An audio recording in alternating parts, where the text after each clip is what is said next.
Hello students, welcome to GATE Academy plus.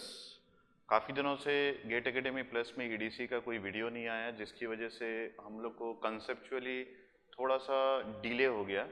इसका कारण है कि मेरी लाइव क्लासरूम्स चल रही थी, जिसकी वजह से मैं ईडीसी में कुछ लेक्चर्स नहीं दे पाया। तो मैंने आप लोग को जो ईडीसी में लेक्चर दिया था वो एक intrinsic semiconductor energy band diagram और basic concepts of EDC, syllabus of EDC, इन सब के बारे में मैंने आपको बता दिया था। आज हम लोग जो मुझे कमेंट्स आए उसमें एक्सट्रिंसिक सेमीकंडक्टर का सबसे ज़्यादा कमेंट आया कि सर एक्सट्रिंसिक सेमीकंडक्टर भी बताइए। तो आज हम लोग उसी कंसेप्ट को एक्सटेंड करते हुए एक्सट्रिंसिक सेमीकंडक्टर मटेरियल को समझते हैं। So if you talk about an intrinsic semiconductor, then intrinsic semiconductor is nothing but a pure semiconductor। अगर आप एक सेमीकंडक्टर सिलिकॉन या जर्मेनियम का ले रहे हैं और उस सेमीकंडक्टर में कोई भी एक्सट्रिंसिक मटेरियल ऐड नहीं कर रहे हैं, तो उस कंडीशन में वो एक प्योर सेमीकंडक्टर होता है। लेकिन आप अगर किसी सेमीकंडक्टर की कंडक्टिविटी को इंक्रीज करने के लिए उसमें कोई एक्सट्रिंसिक सेमीकंडक्टर मिला दे रहे हैं, तो वो एक्सट्रिंसिक सेमीकंडक्टर की कैटेगरी में आता है। सो कंडक्टिविटी अगर हम लोग समझना चाहे, बेसिकली हम कंडक्टिविटी को किस तरीके से समझेंगे, अगर आप लिखना भी चाहे कंडक्टिविटी का डेफिनेशन तो आप लिख सकते हैं। Conductivity is nothing but the property of the material by which a material conducts current या फिर कंडक्ट्स इलेक्ट्रिसिटी। ये एक किसी भी मटेरियल की बेसिक प्रॉपर्टी होती है जिसकी वजह से वो करंट को कंडक्ट करता है। उसी के बिल्कुल ऑपोजिट हमारे पास रेसिस्टिविटी है। तो रेसिस्टिविटी को अगर हम लोग डिफाइन करें तो रेसिस्टिविटी कैसे डिफाइन हो सकता है? Resistivity is also the property of a material in which the material resist the flow of current. मतलब अगर कोई मटेरियल करंट को कंडक्ट करने से रोक रहा है तो वो आपका रेसिस्टिविटी कहलाता है। अगर हम लोग कंडक्टिविटी और रेसिस्टिविटी को लेके किसी भी मटेरियल की प्रॉपर्टी को डिफाइन करें तो हम लोग उस डेफिनेशन से एक अप्रॉक्सीमेट एक कैलकुलेशन करके एक एक्सप्रेशन भी निकाल सकते हैं, जिस एक्सप्रेशन में हम लोग ये देख लेंगे कि हम लोग को एक मटेरियल की कंडक्टिविटी को बढ़ाने के लिए किन किन चीज़ों की ज़रूरत है। उसी के लिए हम लोग कंसीडर करते हैं, मान लीजिए हमारे पास कोई भी सेमीकंडक्टर मटेरियल है और उस सेमीकंडक्टर मटेरियल हो या फिर मेटल हो, हम लोग का उस मटेरियल की कंडक्टिविटी को हम लोग कैसे फाइंड आउट करेंगे, उसका फॉर्मूला हम लोग सबसे पहले देख लेते हैं। फिर हम लोग देखेंगे कि क्यों हम लोगों ने एक्सट्रिंसिक मटेरियल बनाया और इस एक्सट्रिंसिक मटेरियल का सेमीकंडक्टर में क्या काम है, what is the usefulness of this extrinsic material in A semiconductor. तो उसको डिफाइन या फिर उस एक्सप्रेशन को फाइंड आउट करने के लिए कंडक्टिविटी का मैं एक सेमीकंडक्टर यहाँ पे कंस्ट्रक्ट करता हूँ। Suppose this is the 3 dimensional view of A semiconductor, या फिर स्टार्टिंग में आप इसको कंसीडर कर सकते हैं कि ये आपके पास एक मेटल है और इस मेटल में जनरली हम लोग क्या करते हैं, सपोज वी आर करंट को फ्लो करना है, कंडक्टिविटी को फाइंड आउट करने के लिए हम लोग को इसमें करंट को फ्लो करना है। तो अगर मान लीजिए मुझे इसके अंदर करंट को फ्लो करना है तो मैं इसमें एक एक्सटर्नल वोल्टेज सोर्स लगा दूंगा और वो वोल्टेज सोर्स मान लीजिए this is plus this is minus, तो मैंने इसमें एक एक्सटर्नल वोल्टेज सोर्स लगा दिया and suppose this is the voltage source. अब मैं जब इसमें कोई एक्सटर्नल वोल्टेज सोर्स लगा दिया तो डेफिनेटली इसमें एक इलेक्ट्रिक फील्ड सेटअप हो जाएगा। वो इलेक्ट्रिक फील्ड का डायरेक्शन क्या होगा? This is the direction of electric field. Electric field हमेशा हायर पोटेंशियल से लोअर पोटेंशियल की ओर जाता है। तो यहाँ पे देखिए, जब आपने बैटरी का पॉजिटिव टर्मिनल इस एड्ज पे कनेक्ट किया तो ये जो एड्ज है ये आपका हायर पोटेंशियल एड्ज हो गया और ये जो एड्ज है this edge is considered to be a lower potential. तो इन दोनों के बीच में एक इलेक्ट्रिक फील्ड सेटअप हो गया। अब इस इलेक्ट्रिक फील्ड सेटअप होने के बाद इस पर्टिकुलर सेमीकंडक्टर या फिर आप मेटल भी कंसिडर कर सकते हैं, तो हम लोग स्टार्टिंग में ये एज्यूम करते हैं कि हमारे पास मेटल है और हम लोग एक जनरलाइज्ड एक्सप्रेशन फाइंड आउट कर देते हैं और उसके थ्रू हम लोग सेमीकंडक्टर के लिए एक्सप्रेशन फाइंड आउट करेंगे। तो एक मेटल में मैंने अपने प्रीवियस लेक्चर में बताया है कि मेटल में होल्स का एग्जिस्टेंस नहीं होता और सेमीकंडक्टर में होल्स का एग्जिस्टेंस होता है। तो जब मैं इस पर्टिकुलर बार को एक मेटल कंसीडर कर रहा हूं तो आप समझ लीजिए कि यहाँ पे मैं सिर्फ इलेक्ट्रॉन्स के मूवमेंट को शो करूंगा। तो ये जो इलेक्ट्रॉन है, क्योंकि आपका यहाँ पे नेगेटिव टर्मिनल है, तो ये नेगेटिव टर्मिनल क्या करेगा, this will repels the electrons. ये जो इलेक्ट्रॉन्स जो यहाँ पे पूरे मटेरियल में ही इलेक्ट्रॉन्स है, लेकिन मैं इलेक्ट्रॉन्स को सिर्फ इस डायरेक्शन से इस डायरेक्शन की ओर मूव करवाना चाह रहा हूँ, इसलिए मैंने यहाँ पे कुछ E माइनस के थ्रू आपको कुछ इलेक्ट्रॉन्स को दिखाने की कोशिश की। ये इलेक्ट्रॉन्स जो है वो हमेशा लोअर पोटेंशियल से हायर पोटेंशियल की ओर जाता है, जिसकी वजह से आपके सेमीकंडक्टर के अंदर एक करंट फ्लो होगा, और उस करंट का डायरेक्शन अगर आप देखेंगे तो उस करंट का डायरेक्शन आपके पास जिस डायरेक्शन में इलेक्ट्रॉन्स का मूवमेंट होता है, इसके बिल्कुल ऑपोजिट डायरेक्शन में आपका करंट का फ्लो होगा। तो करंट जो कन्वेंशनल करंट जो है वो हमेशा हम लोग इलेक्ट्रॉन्स के मूवमेंट के ऑपोजिट लेते हैं। तो यहाँ पे भी इस सेमीकंडक्टर में एक करंट फ्लो होगा। तो ये जो सेमीकंडक्टर बार है, इसके कुछ डायमेंशंस को भी हम लोग यहाँ पे एक्सप्रेस कर देते हैं। सपोज ये जो है वो सेमीकंडक्टर का क्रॉस सेक्शनल एरिया है। क्रॉस सेक्शनल एरिया मतलब जिस एरिया को क्रॉस करके आपका करंट फ्लो हो रहा है, that is taken to be the cross sectional area. तो मैं इस क्रॉस सेक्शनल एरिया को ए ले लेता हूँ, और इस पर्टिकुलर सेमीकंडक्टर के लेंथ को मैं डिफाइन कर देता हूँ कि suppose this is the length of the semiconductor. तो मैंने इसके दो डायमेंशंस को और ले लिए, जिसमें मुझे इसका लेंथ, विड्थ और हाइट तीनों मिल गया। तो मतलब मेरे को कम से कम इसका एरिया और इसका लेंथ ये डिफाइन हो गया। अब मैं ये कंसीडर करता हूँ कि मैं इस सेमीकंडक्टर के अंदर approximately n number of electrons अभी एग्जिस्ट कर रहा है, तो मैं उसी n नंबर ऑफ इलेक्ट्रॉन्स पे ही बात करूंगा। तो यहाँ पे आप देखिए, यहाँ पे 1 2 3 4 5 इलेक्ट्रॉन्स है। तो मैं ये कंसीडर कर रहा हूँ कि मेरे सेमीकंडक्टर के अंदर n नंबर ऑफ इलेक्ट्रॉन्स है। So where n is the number of electrons in the semiconductor. इस सेमीकंडक्टर के अंदर n नंबर ऑफ इलेक्ट्रॉन्स में कंसीडर कर लेता हूँ। तो मैं इन सब के बारे में एक छोटा सा सारा चीज आपके पास लिख के देता हूँ। सपोज L इज द, ये आपके पास लेंथ है, लेंथ ऑफ सेमीकंडक्टर बार, और A जो है वो आपके पास एरिया ऑफ क्रॉस सेक्शन जो आपके पास यहाँ पे दिख रहा है, और इसके साथ साथ हम लोगों ने I जो है यहाँ पे करंट कंसीडर किया है इस सेमीकंडक्टर के अंदर, और उसके साथ साथ मैंने यहाँ पे एक इलेक्ट्रिक फील्ड भी कंसीडर किया है। तो ये सारा कुछ मैंने यहाँ पे लिख दिया। ये सारा कुछ कंसीडर करने के बाद मैं क्या फाइंड आउट करना चाह रहा हूँ, ये आपके दिमाग में होना चाहिए कि मैं यहाँ पे इस सेमीकंडक्टर बार की कंडक्टिविटी को फाइंड आउट करना चाह रहा हूँ। I want to find out the conductivity, और उस कंडक्टिविटी के एक्सप्रेशन से हम लोग ये जानेंगे कि हम लोगों ने एक एक्सट्रिंसिक सेमीकंडक्टर क्यों बनाया। तो उस एक्सप्रेशन को लाने के लिए मैं सबसे पहले यहाँ पे करंट के बारे में लिखता हूँ कि इसके अंदर करंट कितना फ्लो होगा। तो इस करंट के एक्सप्रेशन में आप जानते हैं this is equal to n is the number of electrons. हम लोग जनरली जानते हैं कि करंट का एक्सप्रेशन हम लोग rate of flow of charge से लिखते हैं, और अगर आपके पास चार्ज n नंबर है तो उस n नंबर को आपको कंसीडर करना पड़ेगा। तो आपका जो एक्सप्रेशन है वो जाएगा NQ डिवाइडेड बाई T। तो यहाँ पे मैंने एक नया वेरिएबल लिया है, और उस वेरिएबल को मैंने T से डिफाइन किया है, और ये T को अगर मैं एक्सप्रेस करूँ कि एक्चुअली ये T क्या है, T is the time taken by electrons to cross the length capital L। तो ये हमारे पास हो गया टाइम जिसके जो एक इलेक्ट्रॉन इस पर्टिकुलर पॉइंट से यहाँ तक आने के लिए लेता है, या फिर एक पर्टिकुलर लेंथ जो यहाँ पे मैंने डिफाइन किया है उस लेंथ को क्रॉस करने के लिए लेता है।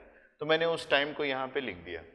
तो ये जो टाइम है, इस टाइम को हम लोग रिप्लेस कर सकते हैं by using drift velocity, electric field के थ्रू हम लोग रिप्लेस कर सकते हैं। दूसरा, हम लोग इसी टाइम को रिप्लेस कर सकते हैं, आपके पास लेंथ टाइम और स्पीड का जो रिलेशनशिप है उसके थ्रू। तो हमारे पास क्या रिलेशनशिप है कि मान लीजिए मैंने यहाँ पे कोई वोल्टेज लगाया है और उस वोल्टेज के कारण आपका इलेक्ट्रॉन जो है वो एक फोर्स फील किया और उस फोर्स के कारण आपका इलेक्ट्रॉन इस डायरेक्शन में मूवमेंट चालू किया।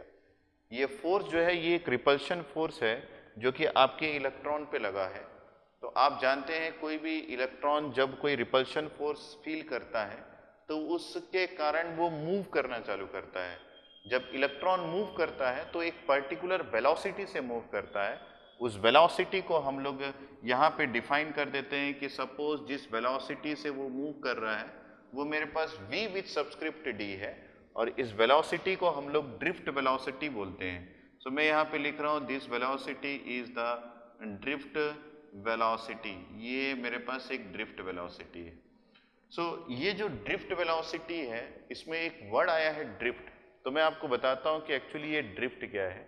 ड्रिफ्ट, अगर कोई पार्टिकल किसी फोर्स ऑफ अट्रैक्शन या फिर रिपल्शन के कारण मूव करे तो वो जिस वेलोसिटी से मूव करता है that is known as the drift velocity. तो मैं अगर इसको डिफाइन करूँ तो ये इस तरीके से डिफाइन होगा, drift velocity is the velocity by which N particle moves because of any attraction और रिपल्शन फोर्स। तो यहाँ पे भी उसको एक रिपल्शन फोर्स मिला है जिसकी वजह से ये इलेक्ट्रॉन मूव हो रहा है, तो उसको मैंने एक वेलोसिटी से रिप्रेजेंट कर दिया, that is known as drift velocity. तो अगर हमारे पास ये ड्रिफ्ट वेलोसिटी आ गया है तो इस ड्रिफ्ट वेलोसिटी और इस टाइम को हम लोग लेंथ के साथ कंबाइन करें तो हमारे पास टाइम डिस्टेंस लेंथ का एक एक्सप्रेशन आएगा। हम लोग ये जानते हैं कि लेंथ जो है वो होता है हमारे पास ड्रिफ्ट वेलोसिटी इनटू टाइम।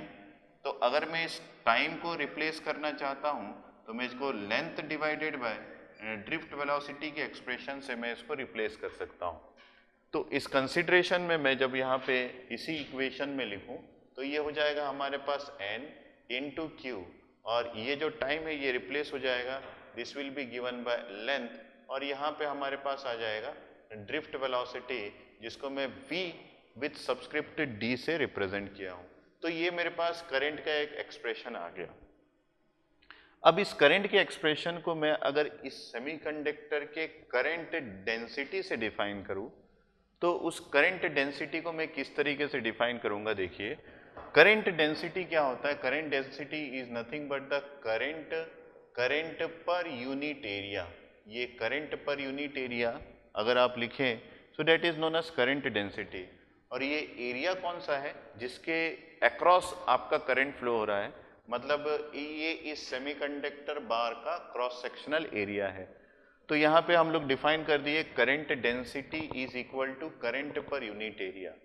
तो मेरे पास अगर मैं इसको इक्वेशन नंबर 1 ले लूँ तो इस इक्वेशन नंबर 1 में मेरे पास आ गया है डेट इज करंट।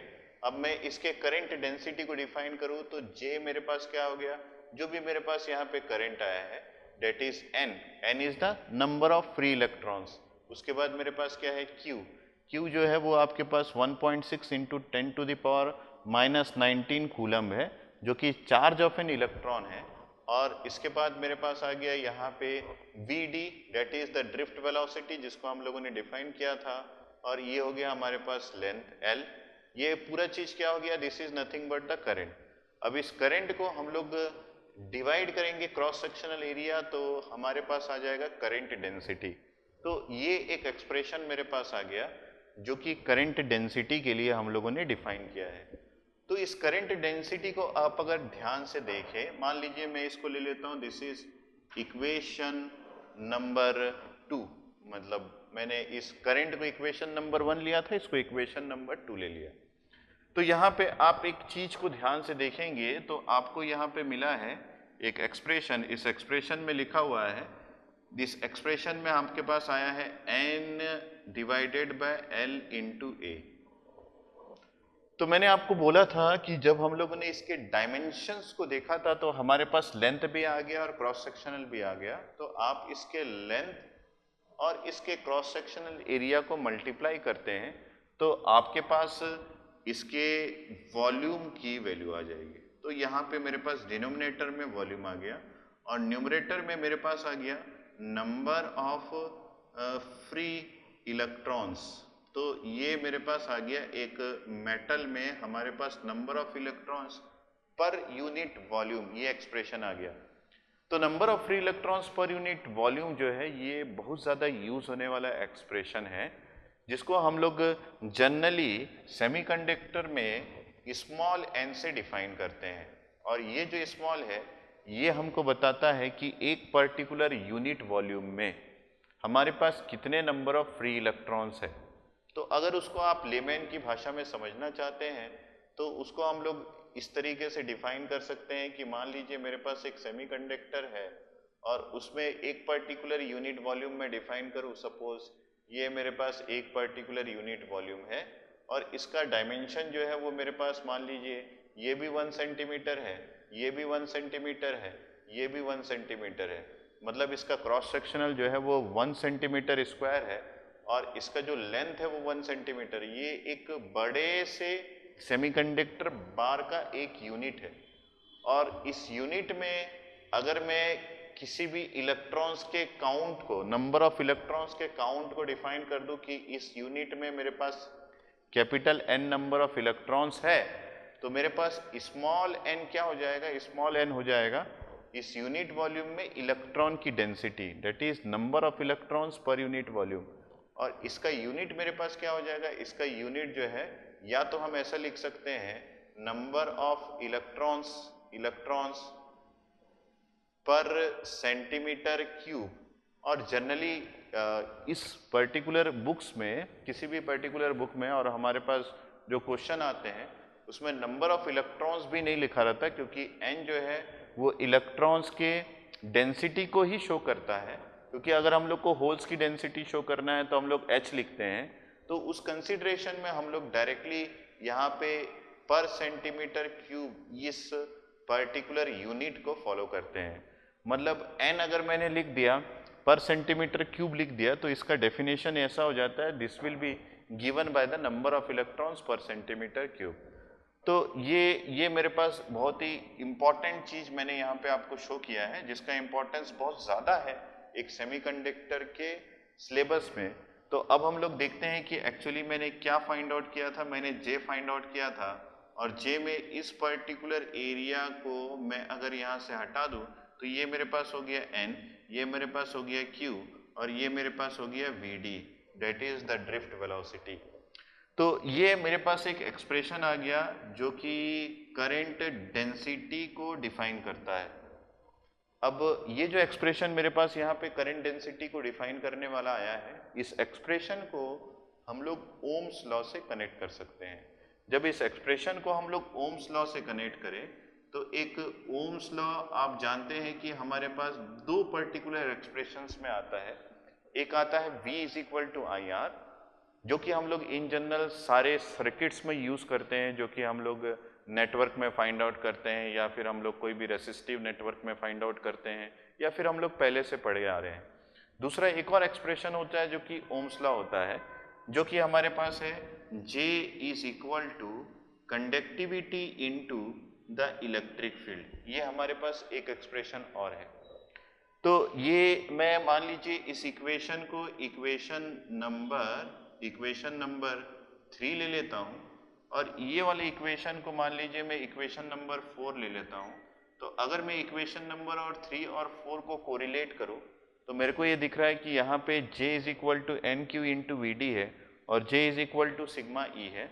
मतलब यहाँ पे अगर सिग्मा ई जो है वो एन क्यू वी डी के फॉर्म में एक्सप्रेस हो जाए तो उस कंसिडरेशन में मैं इस दोनों का बीच में रिलेशनशिप निकाल सकता हूँ। तो इस रिलेशनशिप को फाइंड आउट करने के लिए हमारे पास एक और चीज या फिर एक और पैरामीटर्स है एक पर्टिकुलर मोबाइल चार्ज कैरियर्स का, और जिस पैरामीटर्स को हम लोग बोलते हैं मोबिलिटी। सो अगर हम लोग एक मोबिलिटी को डिफाइन करें इस पर्टिकुलर चीज को समझने के लिए, तो मेरे पास मोबिलिटी क्या हो जाएगा, मोबिलिटी। ये मोबिलिटी को हम लोग देखें कि एक्चुअली ये क्या है। तो मोबिलिटी को हम लोग जनरली म्यू से रिप्रेजेंट करते हैं और म्यू होता है हमारे पास, this is the drift velocity per unit applied electric field. अगर हम लोग इलेक्ट्रिक फील्ड अप्लाई करें और उसके कारण आपका इलेक्ट्रॉन्स जो है वो मूव करे, तो आपके इलेक्ट्रॉन्स का जो मूवमेंट है उस मूवमेंट को हम लोग मोबिलिटी से डिफाइन किए हैं। और अगर आप मोबिलिटी का डेफिनेशन ही लिखना चाहते हैं, तो अगर आप मोबिलिटी को डिफाइन करना चाहते हैं तो मोबिलिटी का डेफिनेशन कुछ ऐसा हो जाएगा, उसी एक्सप्रेशन के through mobility can be defined as the drift velocity per unit applied electric field. आपने जो एक सेमीकंडक्टर में इलेक्ट्रिक फील्ड को अप्लाई किया है, उसके कारण आपके इलेक्ट्रॉन को जो ड्रिफ्ट वेलोसिटी मिला है, उस drift velocity per unit applied electric field को हम लोग मोबिलिटी बोलते हैं। तो एक लेमैन की भाषा में फिर से हम लोग इसको चीज़ को समझते हैं कि अगर मैं किसी इलेक्ट्रॉन को किसी सेमीकंडक्टर के अंदर कोई इलेक्ट्रिक फील्ड के एप्लीकेशन में रखता हूँ, तो उस इलेक्ट्रिक फील्ड के एप्लीकेशंस के कारण वो इलेक्ट्रॉन कितने स्पीड से मूव करेगा, वो आपका ड्रिफ्ट वेलोसिटी हो जाता है। सो अगर आप यहाँ पे एक unit 1 unit of electric field लगाए, तो 1 यूनिट ऑफ इलेक्ट्रिक फील्ड को हम लोग सपोज डिफाइन करते हैं कि ये 1 वोल्ट पर सेंटीमीटर है, where volt per centimetre is the unit of electric field. तो मोबिलिटी कैसे डिफाइन हो जाएगा? Mobility is equal to drift velocity at 1 unit of electric field. तो ये आपके पास हो गया। तो इसका मतलब है मोबिलिटी क्या चीज़ है? मोबिलिटी एक्चुअली आपके इलेक्ट्रॉन के गति या फिर ड्रिफ्ट वेलोसिटी का वैल्यू है, अगर आपने 1 यूनिट ऑफ इलेक्ट्रिक फील्ड लगाया है। सर इस पर्टिकुलर कंसिडरेशन में हमको ये नहीं समझ में आ रहा है कि ड्रिफ्ट वेलोसिटी और मोबिलिटी में क्या अंतर है। अगर इस अंतर को हम लोग समझना चाहते हैं, तो हम लोग को इस ड्रिफ्ट वेलोसिटी और मोबिलिटी के बीच में एक रिलेशनशिप फाइंड आउट करना पड़ेगा। उस रिलेशनशिप को भी हम लोग देखेंगे, लेकिन अभी के केस में अगर आप एक लेमैन की भाषा में मोबिलिटी को समझना चाहते हैं, तो वो ये है कि अगर आपके पास कोई इलेक्ट्रॉन है, एक आइसोलेटेड इलेक्ट्रॉन, तो उस डायग्रामेटिकली हम लोग समझते हैं कि उस आइसोलेटेड इलेक्ट्रॉन को हर डायरेक्शन में एक ड्रिफ्ट वेलोसिटी मिल सकता है।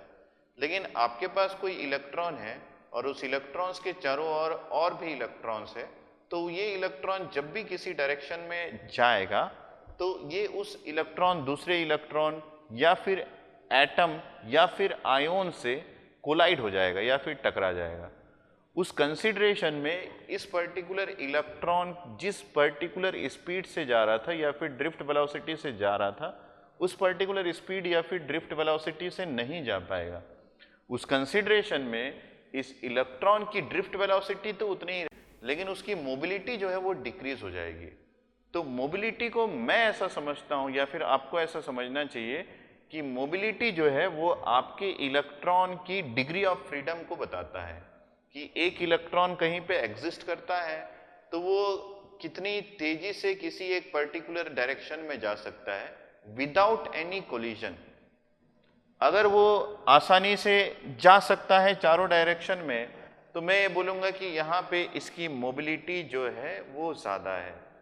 अगर वो नहीं जा सकता, मतलब उस कंसिडरेशन में उस इलेक्ट्रॉन के आसपास इतने सारे चार्ज पार्टिकल्स है कि वो ईजिली किसी भी चार्ज पार्टिकल से टकरा जाएगा अगर वो मूव करेगा, तो इस कंसिडरेशन में इसकी मोबिलिटी, अगर इसकी मोबिलिटी μ1 है और इसकी मोबिलिटी μ2 है, तो मैं बोलूँगा कि μ1 की वैल्यू हमेशा μ2 की वैल्यू से ज़्यादा होगा। इसका मतलब है कि आपके इलेक्ट्रॉन की डिग्री ऑफ फ्रीडम जो है वो मोबिलिटी से डिफाइन हो रही है कि वो किस डायरेक्शन में या फिर कितने दूर तक बिना किसी कोलिजन के जा सकता है, तो वो उस पर्टिकुलर चार्ज पार्टिकल का मोबिलिटी होगा, वो उस पर्टिकुलर चार्ज पार्टिकल का मोबिलिटी होगा। तो यहाँ पे हम लोगों ने मोबिलिटी को डिफाइन कर दिया, मोबिलिटी डिफाइन हो गया और मोबिलिटी को हम लोगों ने समझ भी लिया कि मोबिलिटी क्या है। अगर एक चार्ज पार्टिकल के आसपास ज़्यादा चार्ज पार्टिकल नहीं है या फिर उसके पास इधर उधर जाने का फ्रीडम जो है वो ज़्यादा है बिना किसी को टकराए, अंडर दैट कंडीशन उसकी मोबिलिटी जो है वो ज़्यादा होगी। तो ये हमारे पास एक इक्वेशन आ गया। अब इस मोबिलिटी को हम लोग इस पर्टिकुलर एक्सप्रेशंस में रिप्रेजेंट करें, तो मेरे पास यही इक्वेशन नंबर 3 जो है वो अब देखिए कैसे रिप्रेजेंट हो जाएगा। ये रिप्रेजेंट हो जाएगा n × q, और ये जो Vd है ये रिप्रेजेंट हो जाएगा हमारे पास मोबिलिटी इनटू इलेक्ट्रिक फील्ड से। तो ये जो मोबिलिटी इनटू इलेक्ट्रिक फील्ड का जो यहाँ पे हमको फॉर्मूला मिला है, इसको मैं अगर रिप्रेजेंट करूँ J is equal to sigma E से, जो कि हमारे पास ओम्स लॉ है, तो ये जो सिग्मा है आप ध्यान देंगे, ये जो हमारे पास सिग्मा है, ये सिग्मा एक्चुअली क्या चीज है, this is nothing but the conductivity of the material. ये हमारे पास कंडक्टिविटी, मटेरियल की कंडक्टिविटी है। और मैंने आपको स्टार्टिंग में एक्सट्रिंसिक सेमीकंडक्टर जो बताया था उसमें यही बताया था कि एक एक्सट्रिंसिक सेमीकंडक्टर को बनाने के पीछे हमारा कारण क्या है कि हम मटेरियल जो आपके पास इंट्रिंसिक मटेरियल है, उस इंट्रिंसिक मटेरियल की कंडक्टिविटी को बढ़ाना चाहते हैं। तो अगर आप इन दोनों एक्सप्रेशन को कंपेयर करें, जो हमारे पास इधर पे है ये वाला जो कि इक्वेशन नंबर 4 है, और ये वाला अगर हम लोग लिख दें, this is suppose equation number 5, ये हमारे पास इक्वेशन नंबर 5 है। तो 4 और 5 को अगर हम लोग कंपेयर करें तो आप देखिए इसमें भी इलेक्ट्रिक फील्ड है, इसमें भी इलेक्ट्रिक फील्ड है, इसमें भी J है, इसमें भी J है, और इसमें जो सिग्मा है जिसको हम लोग कंडक्टिविटी बोल रहे हैं, वो conductivity actually N Q mu N से डिफाइन हुआ है। तो मैं यहाँ पे लिख देता हूँ कि मेरे पास कंडक्टिविटी जो है वो है N into Q into mu. तो यहाँ पे एन जो है वो मेरे पास फ्री इलेक्ट्रॉन्स की डेंसिटी है जिसको हम लोगों ने बहुत अच्छे से जाना है। क्यू जो है वो मेरे पास एक पर्टिकुलर सेमीकंडक्टर का चार्ज है, जिसमें पर्टिकुलर इलेक्ट्रॉन्स का चार्ज है जो कि 1.6 इंटू 10⁻⁻19 है। और म्यू जो है मोबिलिटी, जिसको अभी अभी हम लोगों ने डिफाइन किया, एक पर्टिकुलर टेम्परेचर में किसी भी सेमीकंडक्टर की मोबिलिटी, उस पर्टिकुलर इलेक्ट्रॉन की मोबिलिटी उस सेमीकंडक्टर के अंदर जो है वो कांस्टेंट होता है। सो एक पर्टिकुलर टेम्परेचर में हम लोग मोबिलिटी को कांस्टेंट लेते हैं क्योंकि हमारे पास डिग्री ऑफ फ्रीडम का जो टेंशन जो है वो उस समय चालू होता है जब उसके पास नंबर ऑफ इलेक्ट्रॉन्स जो है वो आसपास ज़्यादा हो जाए या फिर आयोन्स ज़्यादा हो जाए। लेकिन अंडर एक पर्टिकुलर टेम्परेचर में हम नंबर ऑफ इलेक्ट्रॉन्स को इंक्रीज नहीं कर सकते, क्योंकि इलेक्ट्रॉन्स का इंक्रीमेंट तो डिपेंड करता है कि आपका वैलेंस बैंड से कंडक्शन बैंड में कितने नंबर ऑफ चार्ज कैरियर्स गए या फिर इलेक्ट्रॉन्स जनरेट हुए। लेकिन एक पर्टिकुलर टेम्परेचर में अगर आपने टेम्परेचर नहीं बढ़ाया है तो नंबर ऑफ इलेक्ट्रॉन्स जो है वो इंक्रीज नहीं होते। अगर नंबर ऑफ इलेक्ट्रॉन्स इंक्रीज नहीं होते तो एक पर्टिकुलर टेम्परेचर में मोबिलिटी जो है वो कांस्टेंट होता है। तो यहाँ पे अगर हम लोग एक कांस्टेंट टेम्परेचर में ले तो ये जो वैल्यू है, ये वैल्यू मोबिलिटी जो हमारे पास ये कांस्टेंट है, ये कांस्टेंट है, और ये Q की वैल्यू भी हमारे पास कांस्टेंट है। तो सर आपका N भी तो कांस्टेंट है। यस, एक पर्टिकुलर टेम्परेचर में मेरे पास N भी कांस्टेंट है। लेकिन उसी पर्टिकुलर टेम्परेचर में अगर मैं N की वैल्यू को बढ़ा दूं, उसी पर्टिकुलर टेम्परेचर में, सपोज मैं टेम्परेचर की बात कर रहा हूं, temperature is equal to 300 kelvin की मैं अगर बात कर रहा हूं, और उसी पर्टिकुलर टेम्परेचर में मैं अगर N की वैल्यू को इंक्रीज करने के लिए मेरे पास कुछ ना कुछ सोर्स है, तो अगर मैं इंक्रीज कर दूं तो मेरे पास मटेरियल की कंडक्टिविटी जो है वो बढ़ जाएगी। अगर मटेरियल की कंडक्टिविटी बढ़ जाएगी तो हम लोग एक ऐसा मटेरियल डिजाइन कर लेंगे जो कि एक ही पर्टिकुलर टेम्परेचर में दो अलग अलग कंडक्टिविटी शो कर रहा है। इंट्रिंसिक मटेरियल अलग कंडक्टिविटी शो कर रहा है और एक्सट्रिंसिक मटेरियल अलग कंडक्टिविटी शो कर रहा है।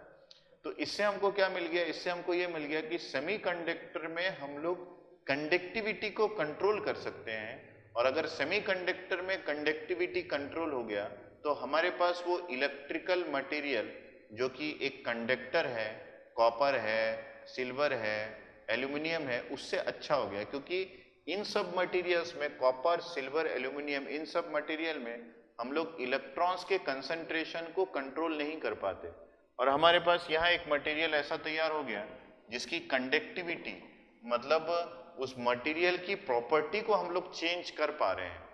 और जनरली हम लोग एक कंडक्टर मटेरियल की प्रॉपर्टी को चेंज नहीं कर पाते, तो सेमीकंडक्टर उससे अच्छा हुआ कि उस मटेरियल की प्रॉपर्टी को हम लोग चेंज कर सक रहे हैं। तो एक एक्सट्रिंसिक मटेरियल में हम लोग कैसे मटेरियल की कंडक्टिविटी को चेंज करेंगे? हम लोग उस मटेरियल की कंडक्टिविटी को चेंज करने के लिए उसमें इलेक्ट्रॉन्स के कंसंट्रेशन या फिर डेंसिटी ऑफ इलेक्ट्रॉन्स जो है उसको हम लोग बढ़ा देंगे, तो वो मटेरियल जो है वो एक्सट्रिंसिक सेमीकंडक्टर बन जाएगा।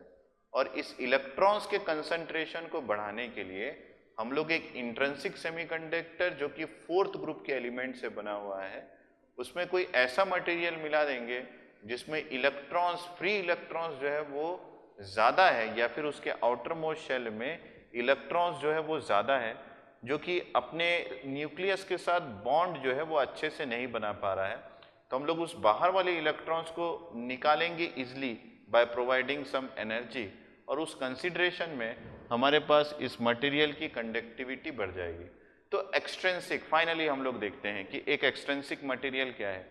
एक एक्सट्रिंसिक मटेरियल वो है जिसको हम लोग इंट्रिंसिक मटेरियल के थ्रू ही बनाएंगे, लेकिन उसमें इलेक्ट्रॉन्स की डेंसिटी को इंक्रीज कर देंगे। ओके, तो ये है आपके पास एक्सट्रिंसिक मटेरियल। तो हम लोग नेक्स्ट लेक्चर में देखेंगे कि हमारे पास दो चीज़ें हैं जो आपको यहाँ पे पकड़ में नहीं आई होगी। आप कमेंट सेक्शन में मेरे को लिखना कि क्या आपको पता है कि J is equal to sigma E Ohm's law कैसे है। दूसरा ये कि क्या आपको यहाँ पे ये चीज़ डिफाइन हो गया कि mobility is equal to drift velocity divided by electric field कैसे आया है। ये दो चीज़ आप मेरे को कमेंट सेक्शन पे लिख के दिखाना। तो अगर आपको ये पता चल गया है तो हम लोग सिलेबस के अकॉर्डिंग चले तो ये दोनों चीज़ जो है वो आपके सेमेस्टर के प्रीवियस, मतलब 11th-12th के सिलेबस की बात है। और अगर आपको नहीं पता चला है तो आप उस बुक को रिफ़र कीजिए और कमेंट सेक्शन में बताइए कि आपको पता चला है कि ये दोनों एक्सप्रेशन हमको कहाँ से मिला है, क्योंकि मैंने जो यहाँ पे बताया है वो आपके स्टैंडर्ड के अनुसार बताया है। और उसके बाद हम लोग ये देखेंगे कि एक एक्सट्रिंसिक सेमीकंडक्टर में कंडक्टिविटी को बढ़ाने के लिए हम लोग कौन कौन से मटेरियल को मिला सकते हैं। लेकिन ध्यान रखिएगा, यहाँ पे मैंने शुरू में ही बताया कि मैंने इसको एक मेटल कंसीडर किया है। मैं जब इसको सेमीकंडक्टर कंसीडर करूँगा तो यहाँ पे मेरे पास इस एक्सप्रेशन में होल्स का भी एक्सप्रेशन आएगा। ये सारा चीज़ आप कमेंट सेक्शन में लिख के बताइए। तो हम लोग नेक्स्ट लेक्चर में हम लोग ये देखते हैं कि एक्सट्रिंसिक मटेरियल बनता कैसे है। Thank you.